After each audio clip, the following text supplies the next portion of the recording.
Habang si Ja Morant binubuhat yung Memphis mula last season sa standing na 27 and 55, na ngayon naman ang Memphis ay nasa number 2 ng standing sa West, na si Morant ay may record na 22 and 10 kapag siya ay naglalaro at meron namang 14 and 7 kapag wala siya sa game dahil sa injury.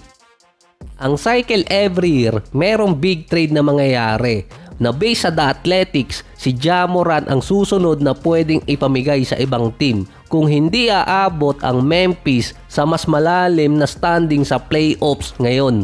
Maaga pa naman pinag-uusapan na, kaso ginawa ko to alas 6 ng umaga. Actually parang ginawa lang tong rumors na to para magkaroon ng traction at syempre para meron lang ding abangan pagdating ng off-season dahil walang bigating free agent pagdating ng off-season. Pwera na lang doon sa mga player na naka-player option, kaso yun, ito yung mga player na paparetire na at kung lalabas pa sila ng free agency.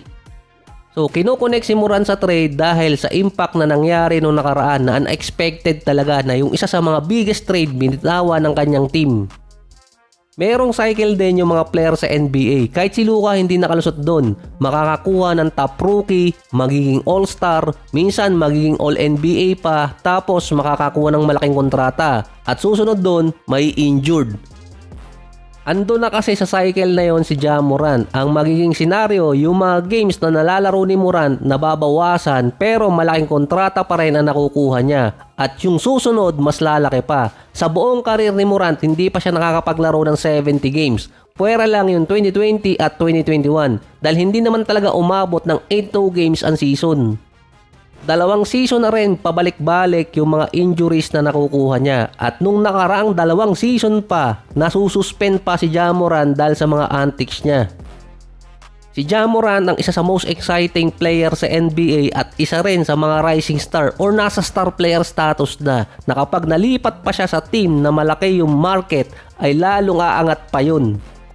Dahil din dumadami ang mga games na hindi nalalaro ni Morant dahil sa injury, na meron ngayong 14 and 7 ang Memphis kapag wala siya, at kapag nakita pa ng Memphis na nananalo sila ng mga games sa ganong setup na wala siya sa lineup, baka dun pa pwedeng mag-isip. Ito naman yung reason kung bakit malamang hindi bitawan basta-basta ng Memphis si Ja Morant. May 3 taon pang natitira sa kontrata niya at 2 years from now, dun pa lang siya makakapirma ulit ng another extension. Makukonsider pang bargain yung kontrata ni Ja Morant sa ngayon.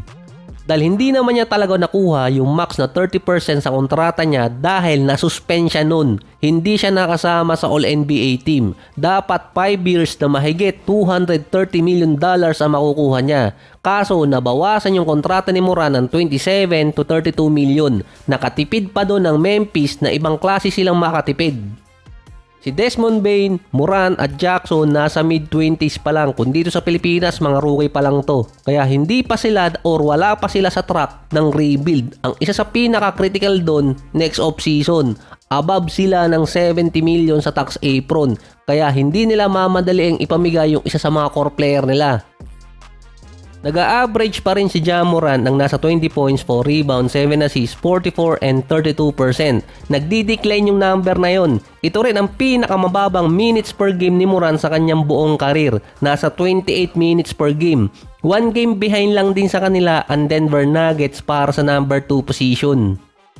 Mula din na makuha ng Memphis si Ja Morant, napadali yung kanilang rebuild. Kapag kasi andun siya sa lineup, contender ang Memphis sa playoffs. Bukod lang nung last year dahil nga nagkaroon siya ng injury. Kaya din siguro nilalagay sa rumors itong si Ja Morant dahil bumababa na yung minuto nilalaro niya pati nga yung injuries.